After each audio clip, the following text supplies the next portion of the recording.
എല്ലാ വിദ്യാർത്ഥികൾക്കും പുതിയൊരു വീഡിയോയിലേക്ക് സ്വാഗതം.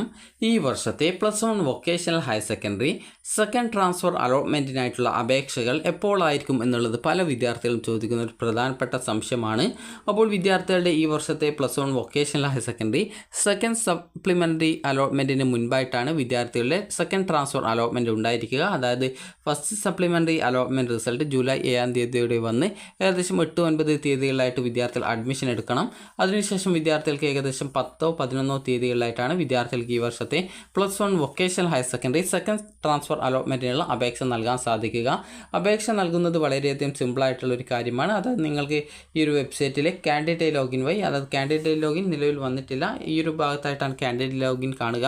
അപ്പോൾ നിങ്ങൾ ആ ഒരു ഭാഗത്ത് ആ ഒരു കാൻഡിഡേറ്റ് ലോഗിൻ വന്ന് കഴിഞ്ഞാൽ നിങ്ങൾ അതിൽ ക്ലിക്ക് ചെയ്ത് നിങ്ങളുടെ ആപ്ലിക്കേഷൻ നമ്പറും അതുപോലെ തന്നെ നിങ്ങളുടെ പാസ്വേഡും, ആപ്ലിക്കേഷൻ നമ്പറിലെ യൂസർ നെയിം എന്ന് പറയുന്നത് മൊബൈൽ നമ്പറാണ്, അത് നൽകി നിങ്ങളുടെ പാസ്വേഡ് കൊടുത്ത് അതിനുശേഷം ക്യാപ്ച കോഡ് കൂടി, ക്യാപ്ച എന്ന് പറഞ്ഞാൽ ജസ്റ്റ് കുറച്ച് ഇംഗ്ലീഷ് അക്ഷരം നിങ്ങൾക്ക് ആ ഒരു ഭാഗത്ത് ലോഗിൻ ചെയ്യാനുള്ള പേജിൽ കാണാൻ പറ്റും. അതിൽ ആ ഒരു ഡീറ്റെയിൽസ് കൂടി നൽകി നിങ്ങൾ ലോഗിൻ ബട്ടണിൽ ക്ലിക്ക് ചെയ്ത് ലോഗിൻ ചെയ്യുകയും അതിനുശേഷം അപ്ലൈ ഫോർ ട്രാൻസ്ഫർ എന്നുള്ള ലിങ്കിൽ ക്ലിക്ക് ചെയ്ത് നിങ്ങൾക്ക് ആവശ്യമായിട്ടുള്ള സ്കൂളും കോഴ്സും നൽകി സേവ് ചെയ്യുകയും അതായത് സബ്മിറ്റ് ചെയ്യുകയും, അത് സബ്മിറ്റ് ചെയ്ത ശേഷം വിദ്യാർത്ഥികൾക്ക് ആ ഒരു പ്രിൻ്റ് ഔട്ടും എടുത്തുകൊണ്ട് അതിൽ നിങ്ങളുടെ രക്ഷിതാവിൻ്റെയും സിഗ്നേച്ചർ ഇട്ട ശേഷം സ്കൂളിലെ പ്രിൻസിപ്പാളിന് നൽകുകയാണ് ചെയ്യേണ്ടി വരിക.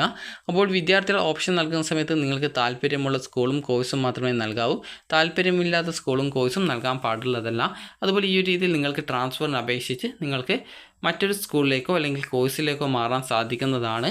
അപ്പോൾ വിദ്യാർത്ഥികൾക്ക് ഈ ഒരു രീതിയിൽ, അതായത് നിങ്ങൾ പഠിക്കുന്ന സെയിം സ്കൂളിലെ മറ്റൊരു ഈ ഒരു വൊക്കേഷണൽ കോഴ്സിലേക്കാണ് മാറേണ്ടതെങ്കിൽ അങ്ങനെ മാറാം.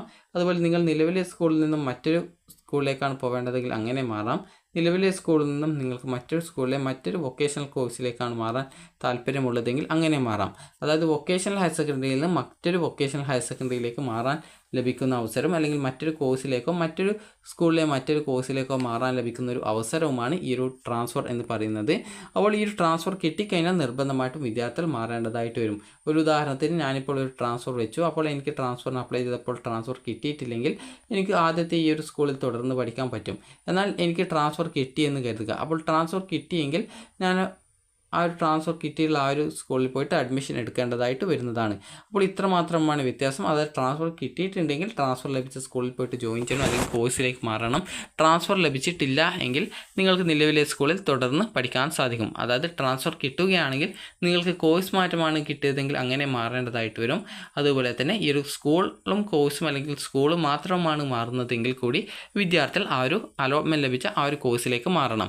അപ്പോൾ വിദ്യാർത്ഥികൾക്ക് ഈ ഒരു മറ്റൊരു സ്കൂളിലെ മറ്റൊരു കോഴ്സിലേക്കോ ആണ് ട്രാൻസ്ഫർ കിട്ടുന്നതെങ്കിൽ നിങ്ങൾ സ്കൂളിൽ അഡ്മിഷൻ സമയത്ത് അടച്ച ഫീസ് തിരിച്ചു കിട്ടും. അതുപോലെ നിങ്ങളുടെ സർട്ടിഫിക്കറ്റും കിട്ടും. അഡ്മിഷൻ ഫീസ് തിരിച്ചു കിട്ടുന്നതല്ല, അതിന് പകരം നിങ്ങൾ പുതിയ സ്കൂളിൽ പോകുന്ന സമയത്ത് ആദ്യം അടച്ച ആ ഒരു അഡ്മിഷൻ്റെ റിസിപ്റ്റ് വാങ്ങി പുതിയ സ്കൂളിൽ പോയിട്ട് നൽകിയാൽ മതിയാകും. അപ്പോൾ വിദ്യാർത്ഥികൾക്ക് ഈ ഒരു vocational higher secondary second transfer allotment July 10-11 തീയതികളായിട്ട് അപേക്ഷ സമർപ്പിക്കാൻ സാധിക്കും. അപേക്ഷ ഓൺലൈനായിട്ട് നൽകിയ ശേഷം അതിൻ്റെ പ്രിൻ്റ് ഔട്ടിൽ നിങ്ങളും നിങ്ങളുടെ രക്ഷിതാവും സിഗ്നേച്ചർ ഇട്ട ശേഷം സ്കൂൾ പ്രിൻസിപ്പാളിന് നൽകുക എന്നുള്ളതാണ് ഈ ഒരു ട്രാൻസ്ഫർ അപേക്ഷയുടെ രീതി. അപ്പോൾ വിദ്യാർത്ഥികൾക്ക് ഈ ഒരു വീഡിയോ ഉപകാരപ്രദമായിട്ടുണ്ടെങ്കിൽ ലൈക്ക് ചെയ്യുക, ഷെയർ ചെയ്യുക. Thank you for watching.